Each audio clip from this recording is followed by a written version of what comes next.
I made that. It's to keep special things safe. Who keeps you safe? This week on At the Movies, Richard Gere and Diane Lane find passion and love in the romantic drama Nights in Rodanthe. I don't know how the hell we got past German lines, but we're surrounded. The Critics' Roundup takes on Spike Lee's latest World War II epic, Miracle at St. Anna. What are you so afraid of?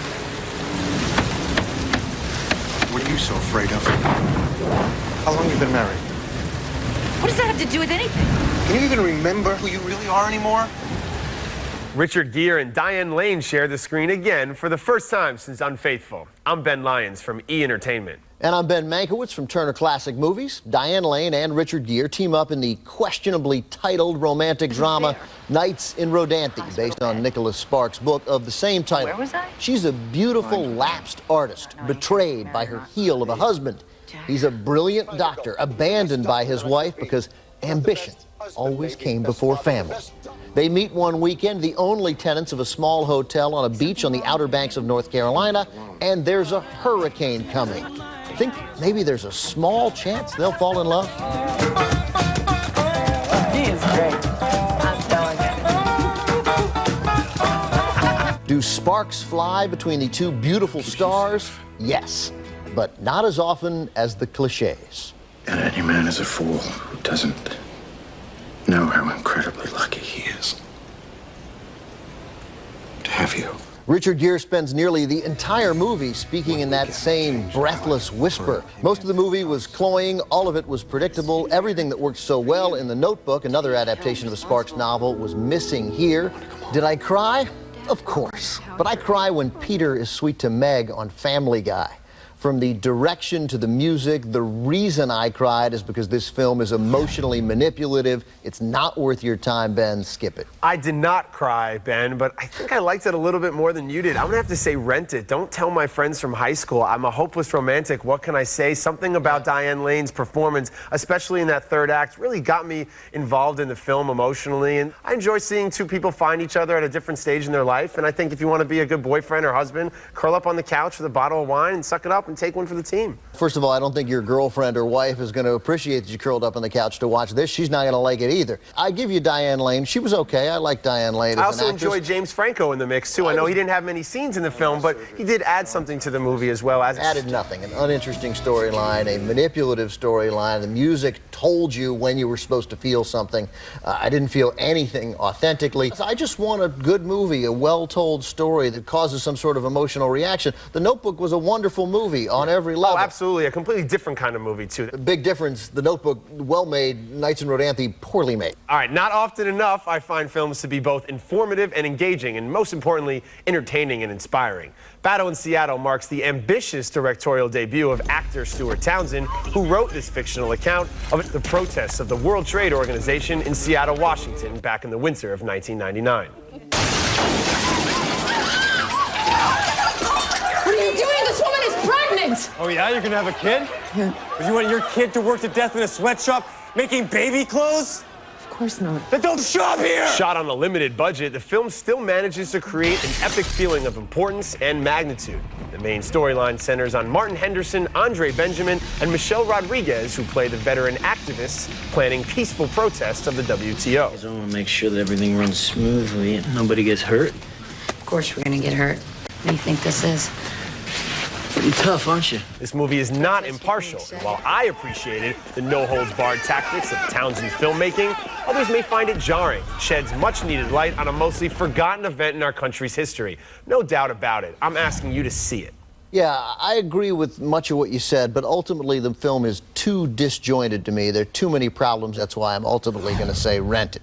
I liked the personal stories being told here that told a broader picture. Ultimately, though, what I think the movie failed to do was the thing it had to do most, which was explain what is the WTO and why, in Stuart Townsend's opinion, is it bad. I think the opening sequence kind of sheds light on the history of the WTO, what its intentions are, and it allows the audience to decide if it's bad or not. I love the combination of fictional storylines surrounding actual archival footage, and this sort of shed light on a really important time in our country's history. I am prepared to believe there are many things about the WTO that I and a lot of other Americans wouldn't like. Ultimately, this movie needed to make some effort to answer that question, and they just didn't do it, and that keeps keeps it from being a great movie. See, I think what's great about the film is to see the passion in all the characters in this ensemble cast, from regular people just trying to live their lives and get home from work to the actual activists themselves, and to show their sort of peaceful intentions and how the whole thing spiraled out of control. I agree with you. These alternating storylines were good. I don't want people to skip it. It's worth renting. And just the fact that they could assemble such an all-star cast really speaks to how important an issue this is. Yeah.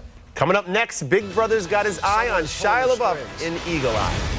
And later, is Keira Knightley Oscar-worthy in The Duchess? Try to call. I did what you asked me to do. I'm not going anywhere until you tell me my son is safe. Who's your son? I don't know what you're talking about. I will kill you if you hurt my son. You're the woman who called me on the phone.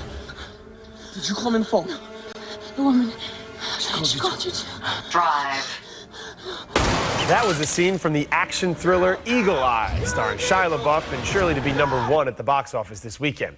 We had an early review last week, but it opens this week, and I say see it. Yeah, I say see it too. I thought director DJ Caruso, Ben, really did a nice job making this outlandish, crazy story sort of believable. The characters keep asking themselves, how can this be happening? They don't buy it. And that nice little touch sort of kept this crazy story grounded in reality. But also Shia's performance. He really gives us the full range of emotions. This isn't just a big blockbuster action movie where he's on one tone the whole film. Yeah, I think this is his best movie so far. Okay, for our full review of Eagle Eye, go to atthemoviestv.com. Next movie. Here's the problem I have with many period pieces. Too much focus on costume and custom, and too little attention paid to story, to character, to emotion. But thankfully, that's not the case with The Duchess, the funny and moving story of Georgina, the Duchess of Devonshire, played by Keira Knightley. It centers on her loveless marriage to the Duke, played spectacularly by Ralph Fiennes. For the life of me, I could never understand why women's clothes must be so damn complicated. It's just our way of expressing ourselves, I suppose. Georgina, on the other hand, is everything her husband is not. Funny, vibrant, beautiful, and charismatic. Though he is the power behind the Whig Party, she becomes its star. Well, there are only 2 specimens of this rare bird known to man. One of them has clearly ended up on top of my head. And the other, rumor has it, is running for office in the Tory party. Ultimately, director Saul Dibb tells a story that would work in any era. It's a rich, layered story, buttressed by 2 great performances, particularly Fiennes. This is a wonderful film, Ben. I say see it. Period pieces, costume dramas, you'd think I'd say anything but see it, but no, I agree with you, Ben. I say see it. There's something really special about Keira Knightley in these period pieces. She can say so much without saying anything at all. And it's great to see sort of the world of celebrity in another time, in another context. This is not a new idea that we're dealing with in today's world. It's something that's been around for a long time. You mentioned Ralph Fiennes, who's absolutely hilarious in the film. Terrific. But also Dominic Cooper gives a strong performance as her love interest on the side. A great young actor. I'm a political junkie, of course. It gave me some nice insight into 18th century British politics right around the Revolution. I liked that part.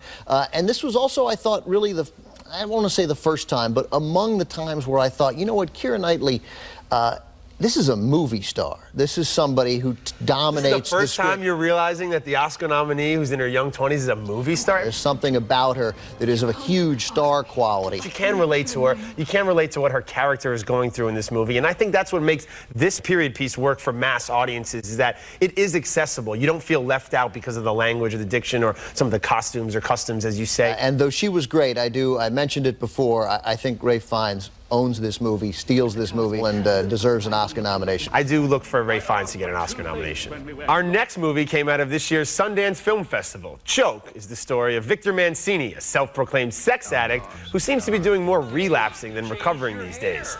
This movie is only marginally enjoyable, with a few chuckle-worthy lines and moments, thanks to the talents of lead actor Sam Rockwell. Facing the possibility of a loved one's demise can be very traumatic. Oh, no, I want her to die, just not until I find out who my family is. Perhaps we should talk later, when you're not so upset. You know, you're absolutely right. What time do you get off? You don't have to do that. What? Try to have sex with me. Oh, I really do.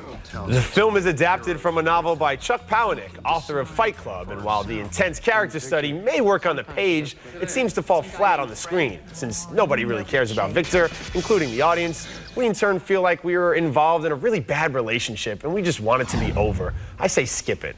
Yeah, I say skip it, and I don't think I liked it as well as you. I found it choppy, I found it dull, I found it disinteresting. I didn't believe one character in the movie except maybe Kelly MacDonald, who plays Sam Rockwell's love interest. I thought she was pretty good. But even that relationship isn't really explored. It seems every year at Sundance that everybody in the industry wants to anoint one really quirky character study as the must-see indie, and it's really not in a lot of ways. You find yourself kind of thinking he's a seedy, creepy guy. He doesn't make any real noble efforts to get over his addiction. So why, as an audience, should I put in any effort to him? I was really disappointed by this. Yeah, so was I. The sort of positives to his character, the way he sort of looks out for some institutionalized older women, seemed almost accidental. I didn't buy into that. I didn't believe his friend. You know, it was 90 minutes long. Was it really? It felt twice that length. This is a 300-page book, and I just simply think it needed more if you were going to bring out what's in the book. Yeah, there's a one joke of him as a historical interpreter, and that's funny for a moment, but then they completely abandoned it. It wanted to be a lot of different things to a lot of different people, and ultimately I found it to be nothing. I think in an effort to be about 5 or 6 important things that make people uncomfortable, which I usually like in a movie, it ended up being about nothing. Absolutely. Coming up next, the controversy that came out of Cannes. The Critics Roundup weighs in on Spike Lee's Miracle at St. Anna.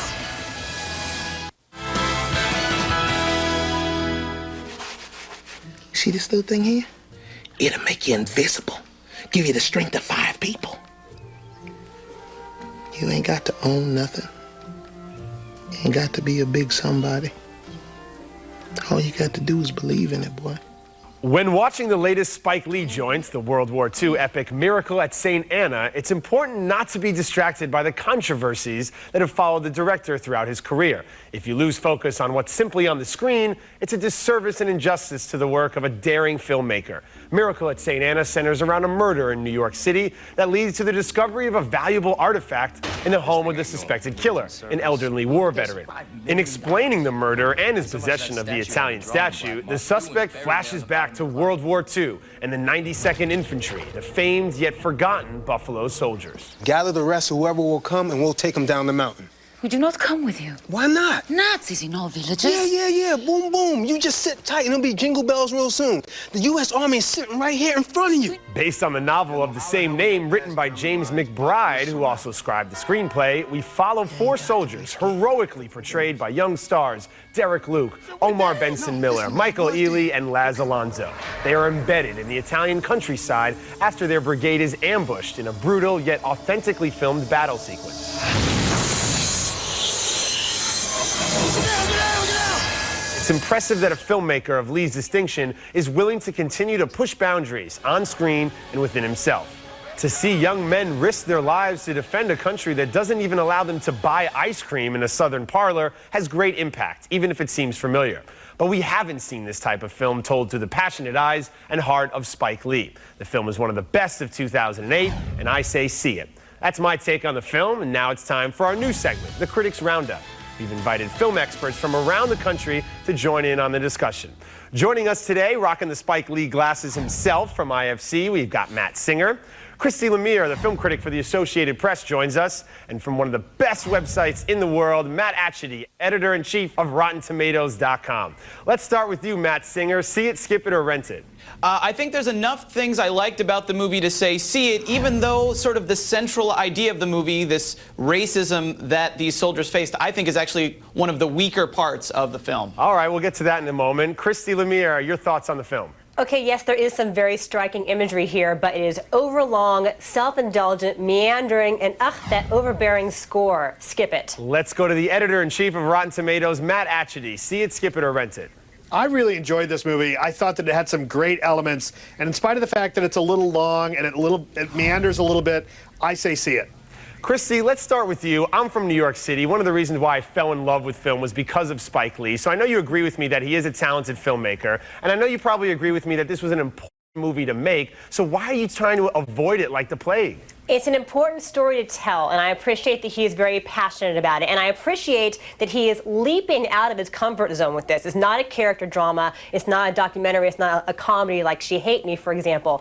It is the biggest thing he's ever done in his life. But I don't think he was ready for the enormity of this just yet. He's all over the place with tone. He goes from these very intense, visceral battle scenes to some intimate drama to some light comedy. But whatever is happening, he smothers everything in that Terrence Blanchard score. See, I disagree. I appreciated the fact that it wasn't just a one-tone style of movie. War encompasses all aspects of life, and I think the film captured that. Matt, let's go to you in New York, talking about the controversy that Spike Lee had with Clint Eastwood before the movie was even made. Right. Well, that started at the Cannes Film Festival earlier this year, where Spike Lee spoke out publicly about Clint Eastwood's war movies that came out a few years ago, Letters from Iwo Jima and Flags of Our Fathers, because they didn't have any African-American characters, and it sort of escalated from there. Eastwood at one point told Spike Lee he should just shut his face. I think they've patched things up at this point. To me, the most interesting part of that whole feud that came out was when Spike Lee told a journalist, speaking about World War II, not everything is a John Wayne movie. And in the very first scene of the movie, we see a guy watching a John Wayne movie on TV as an old man, and something about it, you know, upsets him. And then we go back and find out what that was. Let's go to Matt Atchity from Rotten Tomatoes. Let's talk about the film and your thoughts on it, because you seem to be the most favorable of all the critics today. In spite of the meandering, I think that there is a good story here. Without the framing story, actually, it may have been more effective. I think he's such a great filmmaker that even his failures are kind of worth seeing. Now, obviously, going out and speaking against Clint Eastwood, who the Academy seems to love anything he does, probably didn't help Spike Lee's Oscar chances for this movie. But Matt, did you think, without all that controversy, that there are any nominations for a film like this, Matt Singer? I wouldn't put any money on it, no. I think, you know, I find myself sort of agreeing with Christy about a lot of the movie. The score, for example, I had the same feelings about. Although I have to say, I love Joseph Gordon-Levitt in that framing device. I really enjoyed those scenes. I actually, sometimes more than the war footage. I agree with you, Matt. He's really good in it, and you want to see more of him, and then he's just gone. On that note, it's time for us to say goodbye to our critics. Let's recap with 3 for See It and 1 for Skip It. The majority rules See It. Thanks, everybody, for coming on the show. Coming up next, one of the funniest movies of the year makes its way to home video in our DVD Out Now list. Trends come and go, but friendships never go out of style. It's time to take a look at movies and TV shows out now on DVD. Carrie Bradshaw's back in Sex and the City, the movie. George Clooney and Renee Zellweger star in Leatherheads. And the Godfather trilogy, the Coppola restoration, is out, featuring over 4 hours of supplemental material. Sex and the City on DVD. Christmas came early for you, Mank. All right, my pick on DVD this week is Forgetting Sarah Marshall, which stars Kristen Bell as an actress who leaves her desperately loyal and committed boyfriend, Peter, played by Jason Segel, who also wrote the romantic comedy. The movie features great supporting work by the hilarious Russell Brand and the stunning Mila Kunis. Produced by the king of comedy, Judd Apatow, and directed by Nicholas Stoller, what makes the film special are the dynamic and strong comedic performances, not just from the guys, but from the women in the film. In classic Apatow DVD form, the disc is filled with hilarious and clever extras. I'm going with the box set of Sports Night, Aaron Sorkin's brilliantly written story of life behind the scenes at a 24-hour sports network. Like Sorkin's The West Wing, the characters are all smarter than anyone you've ever met in your entire life.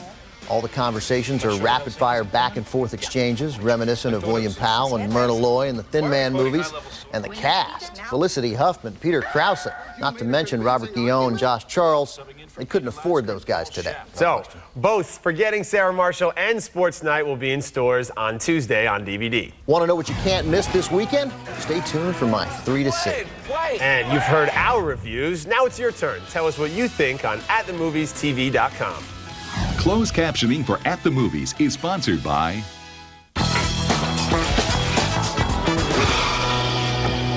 Next time, use the movie ticket stock card. It's fast, easy, and painless. Hotel provided by Park Hyatt Chicago. Chicago's award-winning hotel and luxury dining experience. Located in the heart of Chicago's Magnificent Mile on Water Tower Square. All right, time now to recap the movies on this week's show. We split on Nights in Rodanthe. I say Rent It, I love older women. Ben says Skip It. We also split on Battle in Seattle. I say See It, Ben says Rent It. We both say See Eagle Eye, and we both say to see the Duchess. We also both say to skip Choke. Most of the roundup agrees. See Miracle at St. Anna from Spike Lee. I've got the 3 to see this week. I'll begin with Ghost Town with Ricky Gervais, Téa Leoni, and Greg Kinnear. Watching the Emmys last Sunday, you caught a glimpse of just how funny Gervais is. At number 2, Coen Brothers' Burn After Reading is at times inconsistent, but it's also very funny and surprisingly human. And at number 1, one of the best films of the year, Alan Ball's Towelhead is an uncomfortable movie, no question, but it is one you should certainly see. You're still pushing the Towelhead, huh? You're the guy. As long as it's in one theater, I'm going to tell people to go see it. It is only in one theater right now for obvious reasons. You guys can go on over to atthemoviestv.com to see my exclusive 3 to see. That's it for now. We'll leave you with a look at movies coming up on our next show. And until then, we'll be at the movies. Nice legs. Can you dance? You know the blow dryer? Desmond, the doctor will see you now. It's Fruit Crepe Fever. Sweet cream cheese, luscious fruit, and delectable crepes. Only at IHOP. Come hungry, leave happy. Wasteful. Washable. The reusable, machine washable Wonder Mop. Only from Libman. When you need cash fast, make the cash call. Just be sure you can afford the monthly payments before you borrow. What you talking about, cash call? Make the cash call at 866-590-CASH. Today. Hello. Own the hottest fall accessory. Fabulous. To us. Sex and the City the Movie Extended Cut on Blu-ray and DVD today.